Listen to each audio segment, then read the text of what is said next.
यह उस दौर का किस्सा है जब घर कच्चे और इंसान सादा हुआ करते थे।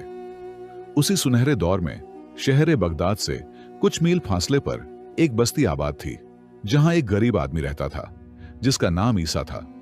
ईसा पेशे के एतबार से एक चरवाहा था जिसके पास कुछ बकरियां थीं। वह इन बकरियों का दूध बेचकर अपने खानदान का पेट पालता था। घर में उसकी एक हुस्न व जमीला बीवी थी और दो बच्चे जो अब भी छोटे थे।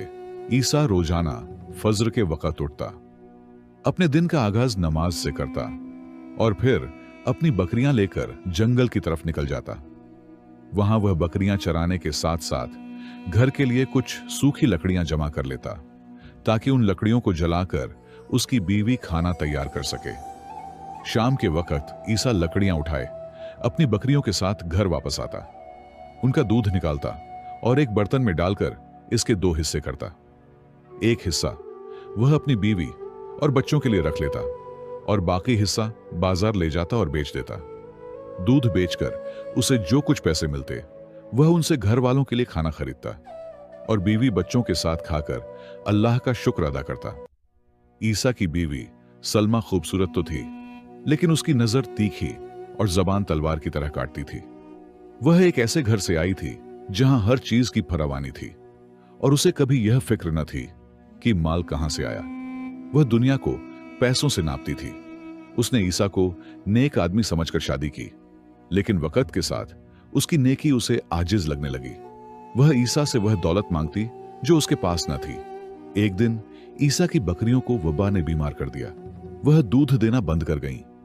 ईसा ने घर में हकीम को बुलाया और उनका मुआयना करवाया तो पता चला कि उनको एक महलिक बीमारी लग चुकी है जो बस्ती के तमाम जानवरों को अपनी लपेट में ले चुकी थी।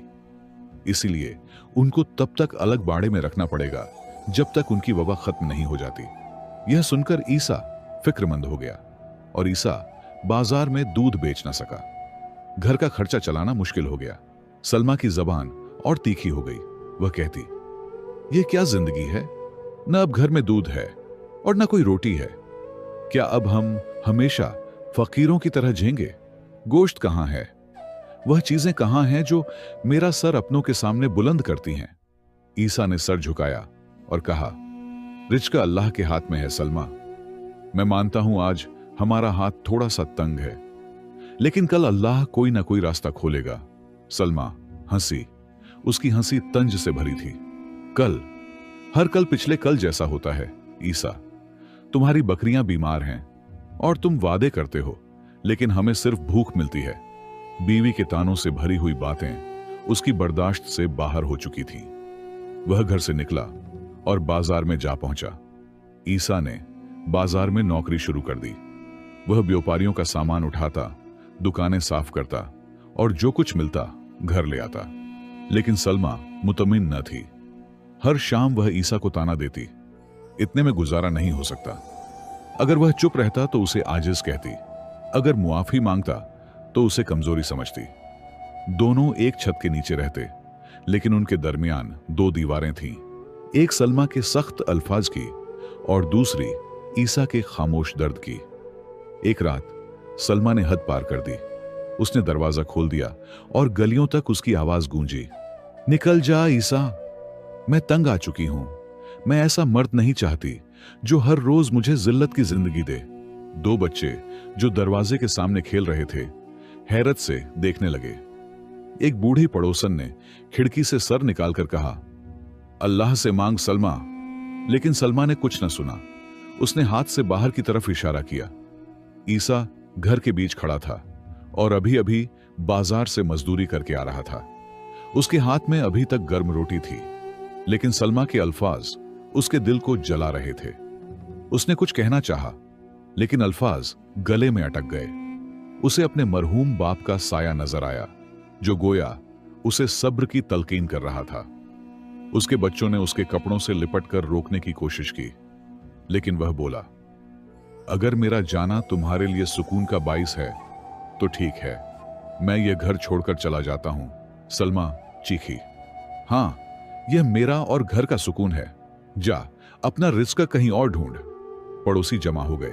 कुछ को ईसा पर तरस आ रहा था और कुछ शरारती लोग उसका मजाक उड़ाने लगे। एक ने कहा, बेचारा, अगर मर्द होता तो उसकी बीवी उसे घर से ना निकालती। दूसरे ने कहा, खूबसूरत बीवी थी, लेकिन वह बेचारा गरीब था।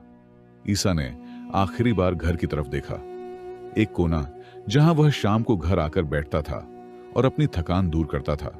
पानी का बर्तन जो मेज पर चमक रहा था, वह पुरानी जाये नमाज जिस पर वह सजदा करता था। उसने बच्चों के सर पर हाथ फेरा और बाहर निकल गया। सलमा ने उसे धक्का दिया और दरवाजा बंद कर दिया। दरवाजे की आवाज ऐसी थी जैसे कोई पत्थर गहरे कुएं में गिरा हो। ईसा ने महसूस किया कि जो घर उसे तंग लगता था वह अब उसके बिना शहर से भी वसीया हो गया। वह सर झुकाए चलता रहा, अपने अंदर की बिखरी हुई हिम्मत को समेटने की कोशिश करता रहा। ईसा बाजार के किनारे तक पहुंचा, जहां गरीब लोग रात के वक्त जमा होते थे। कोई खैरात मांगता, कोई व्यापारियों की बाकियात से रोटी का टुकड़ा या फल चुनता। ईसा एक पत्थर पर बैठ गया और उन्हें देखने लगा। उसने सोचा, अगर आज मुझे निकाला गया तो कल शायद मैं भी इन जैसा हो जाऊं। उसी वक्त एक 40 साला आदमी जिसके कंधे पर खजूरों की टोकरी थी, उसके पास से गुजरा। वह अचानक रुका और हैरत से बोला, ईसा, क्या यह तुम हो? यह हारून था, ईसा का बचपन का दोस्त, जो अब एक दरमियाने दर्जे का ताजिर बन चुका था। उसने ईसा को गले लगाया और पूछा, क्या हुआ? तुम्हारा चेहरा जर्द क्यों है? ईसा ने हल्की सी मुस्कुराहट के साथ कहा, एक वहशतनाक रात ही काफी है कि वह नींद सारी उम्र के लिए छीन ले। हारून ने फिक्रमंदी से पूछा, भाई, सब खैरियत तो है? तुम्हारा घर, सलमा, बच्चे कहां हैं? ईसा ने सर झुकाया और कहा, सलमा ने मुझे घर से निकाल दिया है, अब मेरा कोई घर नहीं। हारून ने उसके कंधे पर हाथ रखा। ऐसा ना कहो, आज रात मेरे घर चलो, मेरा घर हम दोनों के लिए काफी है। कल हम कोई काम ढूंढेंगे और तुम्हारी बीवी के सारे गिले दूर हो जाएंगे। लेकिन ईसा ने उसका हाथ हटाते हुए कहा, मैं तुम पर बोझ नहीं बनना चाहता। मेरी इज्जत नफ्स मुझे इससे ज्यादा भारी है। मुझे आज रात तन्हा रहने दे। हारून ने इसरार किया, लेकिन ईसा ने इनकार कर दिया। हारून कहने लगा, ठीक है भाई, जैसे तुम्हें बेहतर लगे, अल्लाह तुम्हारी मुश्किल आसान करे।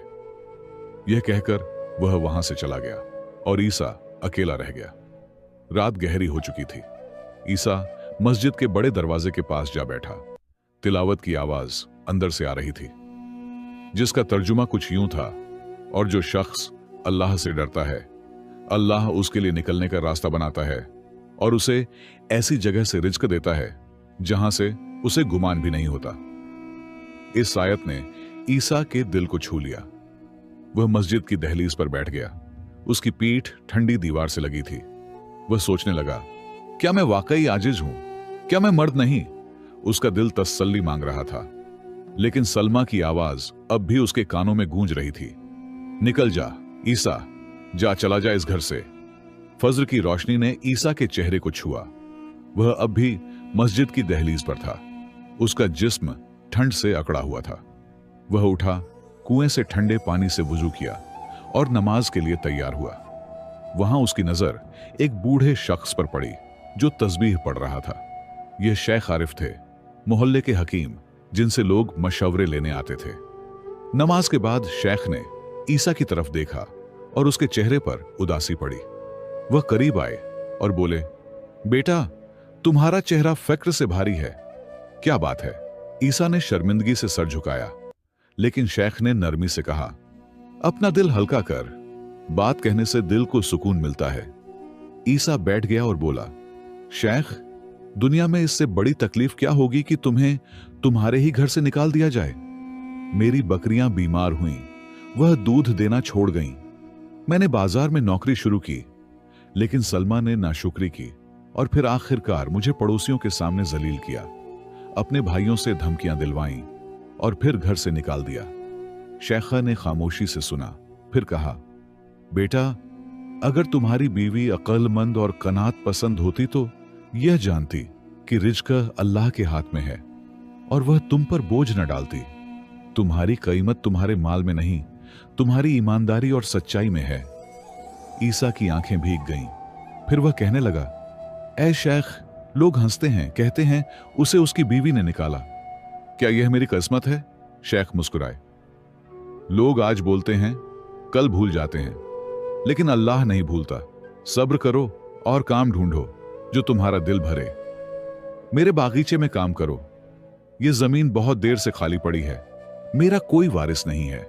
मैं जब जवान था तो इस जमीन में कुछ ना कुछ बोता रहता था, लेकिन अब मुझ में इतनी हिम्मत नहीं रही कि मैं कोई काम कर सकूं। अगर तुम इस जमीन में काम करो तो तुम्हारे लिए हलाल रिज़्क और जगह होगी। जो भी फसल लगाएंगे उसका आधा आधा आपस में बांट लेंगे। ईसा के दिल में उम्मीद जागी। उसने कहा, क्या आप मुझ जैसे को कबूल करेंगे? शेखर ने मुस्कुराकर कहा, मैं तुम जैसे को कबूल नहीं करता, बल्कि फख्र करता हूं। जमीन काम करने वालों को जलील नहीं करती। उस रात ईसा शेख के साथ एक छोटे से मिट्टी के घर में गया जो बागीचे के पास था। यह कोई महल न था, लेकिन ईसा के लिए यह पनाहगाह थी। वह चटाई पर लेटा और बरसों बाद सुकून से सोया। अगली सुबह ईसा बागीचे में काम पर लग गया। जमीन बंजर थी, अनार के दरख्त सूख रहे थे, नहरें खुश्क थीं। वह सुबह से शाम तक पानी भरता, घास साफ करता, नहरें ठीक करता। उसका जिस्म थक जाता, लेकिन दिल खुश होता। महीनों बाद बागीचा बदल गया। अनार के दरख्त लहलहाने लगे, अंजीर के फूल खिलने लगे, नहरें पानी से भर गईं। लोग कहने लगे, यह वही ईसा है जिसे उसकी बीवी ने निकाला था। अब उसका बागीचा दुल्हन की तरह सजा है। कुछ हसद करते, कुछ तारीफ करते, लेकिन सब उसकी इज्जत करने लगे। शेख आरिफ खामोशी से देखते और मुस्कुराते। एक रात उन्होंने ईसा से कहा, बेटा, तुम में कभी कोई ऐब न था। तुम्हें सिर्फ एक जगह की जरूरत थी जहां तुम्हारा जौहर निकले। ईसा ने कहा, आपके बिना खुदा के बाद मैं आज सड़कों पर होता। आपने मुझे पनाह ही नहीं बल्कि मेरी जिंदगी को बर्बाद होने से बचाया है। आप जहां होते तो न जाने मैं कहां भटक रहा होता। शेखर कहने लगा, नहीं बेटा, तुम्हारे यहां आने से मेरा भी फायदा हो गया। यह जमीन जो सालों से खुश्क पड़ी थी, यह तुम्हारी ही बदौलत आज लहलहा रही है। अब मैं इन पैसों से यतीम बच्चों का पेट पाल सकता हूं और इसका आधा अजर तुम्हें भी मिलेगा। ईसा ने शेख के हाथ चूम लिए और उनका शुक्रिया अदा किया। इधर सलमा के घर की हालत बदल गई। शुरू में उसे लगा कि ईसा के बिना वह आजाद हो गई, लेकिन जल्द ही उसे हकीकत का सामना करना पड़ा। लोग उसे ताना देने लगे, यह वही औरत है जिसने अपने साबिर शौहर को निकाला। उसके भाई, जिन्होंने उसे ईसा के खिलाफ भड़काया था, अब उसे तन्हा छोड़ गए। घर का खर्चा बढ़ता गया और ईसा का छोड़ा हुआ माल खत्म होने लगा। एक रात सलमा अपने बच्चों को देखकर रो पड़ी। उसे ईसा याद आया जो थका हारा घर आता और दाल या खब्ज लाता। उसने सोचा, दाल भी तो नेमत थी जिसकी कद्र न की। एक पड़ोसन ने उसे समझाया, सलमा, तुमने अच्छा मर्द खो दिया। अब तुम्हारा दिल तोड़ने वालों से कोई पर्दा नहीं रखता। सलमा ने पहली बार अपने आप से सवाल किया, ऐब ईसा में था या मेरे दिल में? उसे लोगों की बातें सुनाई दी कि ईसा अब बागीचे का मालिक बन गया है। उसकी ईमानदारी की धूम है। वह समझ गई कि उसने एक साबिर मर्द को खो दिया। दूसरी तरफ ईसा की जिंदगी फल फूल रही थी। उसका बागीचा जन्नत बन गया था। लोग उसे ईसा बागबान कहते। वह फलों से कमाई करता और गरीबों को अत्तियां देता, लेकिन उसका दिल अपने बच्चों के लिए तड़पता था। वह सोचता, सलमा को उसके हाल पर छोड़ दूं या वापस जाऊं। एक दिन एक आदमी ने बताया कि सलमा की हालत खराब है। उसके भाइयों ने उसे छोड़ दिया और लोग उसे ताना देते हैं। ईसा ने दुआ मांगी, ऐ अल्लाह, मुझे अपने दिल और इज्जत के दरमियान इंसाफ सिखा। एक सुबह जब ईसा बागीचे के दरवाजे पर अनार की टोकरियां सजा रहा था, उसने एक औरत को आते देखा।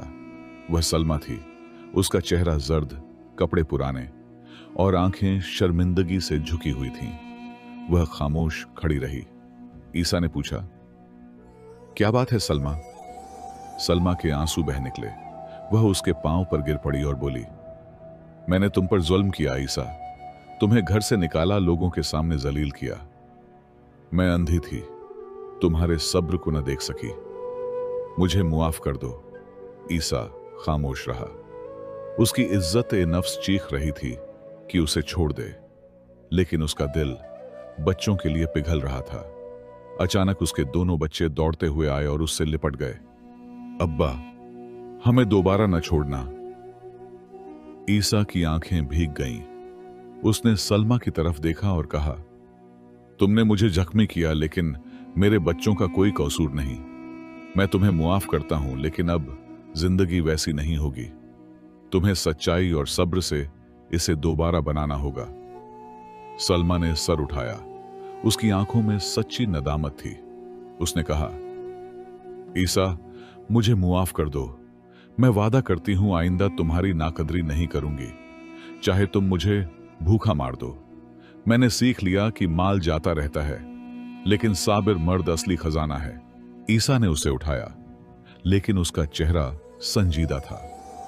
वह बच्चों को लेकर बागीचे के छोटे घर वापस आया। यह कोई महल न था, लेकिन मोहब्बत और उम्मीद से भरा था। साल गुजरे और ईसा की कहानी एक इबरत बन गई। वह ईसा बागबान कहलाया, ईमानदारी और मेहनत का निशान। उसका बागीचा हर मौसम में फलों से भरा होता और वह गरीबों को अतिया देता। सलमा बदल गई, उसका तकब्बुर टूट गया और वह ईसा और बच्चों की खिदमत करती। वह रातों को अपनी गलती पर रोती और मुआफी मांगती। लोग हैरत से कहते, यह वही ईसा है जिसे उसकी बीवी ने निकाला था। आज वह इज्जत का निशान है। ईसा अपने बच्चों को कहता, फक्र कोई ऐब नहीं और माल मर्द नहीं बनाता। सब्र और अज़ाइम असली खजाना है।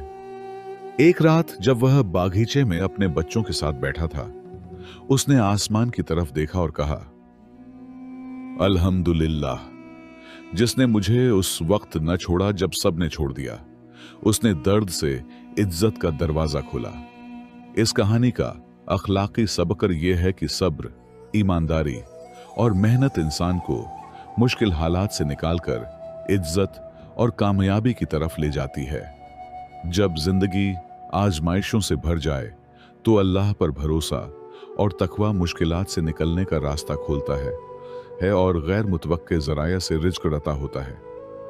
यह कहानी सिखाती है कि इज्जत नफ्स और दूसरों के साथ नेकी इंसान के किरदार को मजबूत करती है, जबकि कसावत कल्ब और जल्दबाजी नदामत का बाइस बनती है।